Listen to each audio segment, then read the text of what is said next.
I'm Andy Galpin. I'm the director for the Center for Sport Performance at Cal State Fullerton, and I'm also the director of the Biochemistry and Molecular Exercise Physiology Lab. Of course, we have some sort of limitation with how much of any nutrient we can metabolize at once, so protein is no exception to that. But it's pretty silly to think somebody my size, 170 pounds, can only absorb or digest 20 or 30 grams of protein, and Mark Bell, who's 295 pounds, or maybe a little less, is at the same level.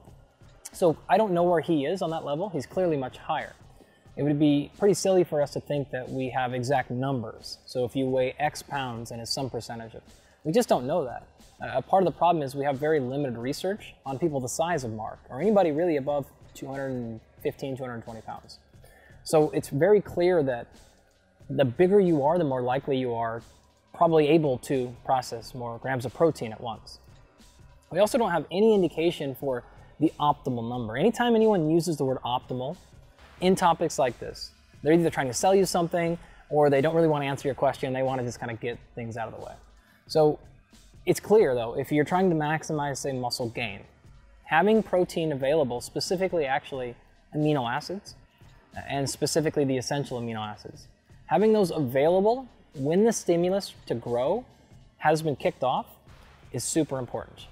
Right. Now, does that mean it has to be 30 minutes post-exercise? Going to be during exercise, pre-exercise? Those details probably don't matter as much as what most people think, with a few exceptions. So let's just say you're trying to gain as much muscle mass as possible, and you're working out in the morning, and you haven't had any food yet. Well, then it's probably pretty important to get a bunch of protein in during your workout or as soon as you can afterwards. And it doesn't necessarily matter if it's during, after, 20 minutes after, 30 minutes after. But let's say you were working out at 5 p.m. or 3 p.m., you've had 2 or 3 meals all day, and you've already gotten to 200 grams of protein a day. It doesn't particularly matter if you eat protein again or if it's immediately exercise. So the whole idea of the post-exercise anabolic window, it's kind of true, but only in certain circumstances. In addition, if muscle growth is not your primary goal, then a lot of that stuff doesn't matter as well. So recovery might be more important, fat loss might be more important, and all those variables change the answer a little bit. So while we want to use those recommendations of 30 grams of protein or 40 grams of protein post-exercise, we have to recognize those are just basic recommendations. They're a starting place, but we have to change those depending on the context and what we're doing and what we're training for.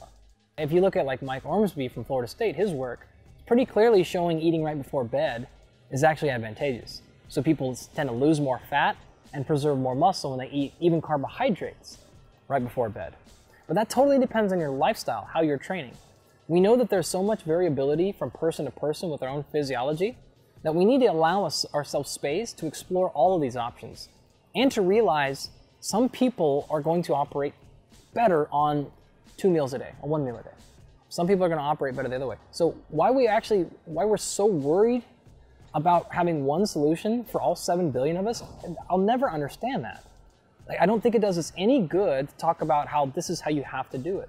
Let's talk about, I tried the system, here are the things I measured, it got better, it didn't get better, I tried another system, here's what got better. Like, those are the more important conversations. So whether you choose to have all of your feeding or your fuel at one time, or spread throughout the day, it should be something you should try both. And more importantly, what I would say is, why do you feel like you have to be restricted to one style your entire life anyways? Why can't you go 3 months one way, then 3 months another way, then 3 months another way? That, I think, is more important and probably is going to give you more benefit in the long run. So what you can do is eventually figure out where you thrive in. So when you get close to competition, for example, you pick the option where you feel like you thrive the most. But post-competition, when you're trying to induce adaptation, maybe you try the other things that you know you don't thrive on, but those are actually good for you as well. So we don't have to have this exclusivity or this binary approach. Mutual exclusive is very important to understand with that. So feeding frequency would be a great example of that. Right. So I also don't understand why people are so dogmatic and so protective of eating styles, like defending one eating style or one nutrition plan over another. Like, no one really does that with programming. Like, why are we? Why can't we do a little bit of these things? I need to improve my conditioning. Okay, I'm gonna go do a conditioning-based program, or I'll maybe even ask somebody who's very good at conditioning and borrow their principles. I need to add muscle mass? Well, let's take some principles from the bodybuilding community. I need to be stronger. Let's go to the powerlifters. I need to be more explosive, powerful, more balanced. Let's go to the weightlifters, whatever it happens to be. And let's take and mix and match those strategies that they have shown to be effective and put them together depending on what training day I'm in, what training week I'm in, what month, what year, where am I as an athlete, what are my goals. Why can't we do the same thing in nutrition? Like, we need to have viable options that allow people to change based on their goal. In addition, we need to have options that allow people to work within their own personality. And that's the same thing, you know, Mark has discussed this before, where he's like, he prefers ketogenic over other things because he has a hard time controlling himself when carbohydrates are around. So to me, that's equally valid as any other reason to do at least a reasonably defined and clear and healthy nutrition approach, because he realizes he doesn't succeed in environments where things are around.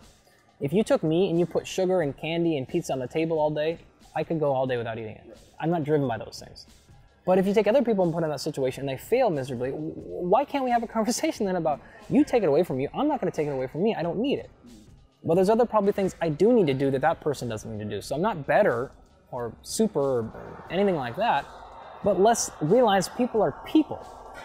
Like, we're talking about real human beings with real lives, real worries, concerns, anxieties, desires.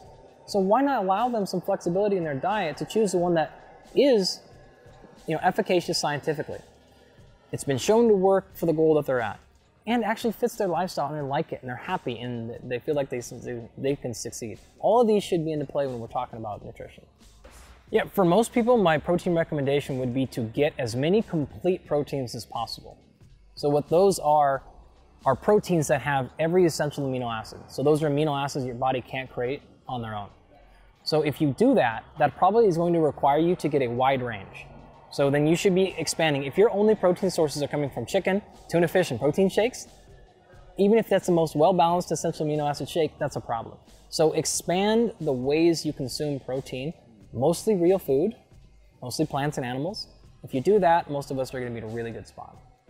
So you can find me on andygalpin.com, on social media at Dr. Andy Galpin, Dr. Andy Galpin, and then you can check out my book on Amazon, Barnes & Noble. It's called Unplugged, Evolve from Technology to Upgrade Your Fitness, Performance, and Consciousness.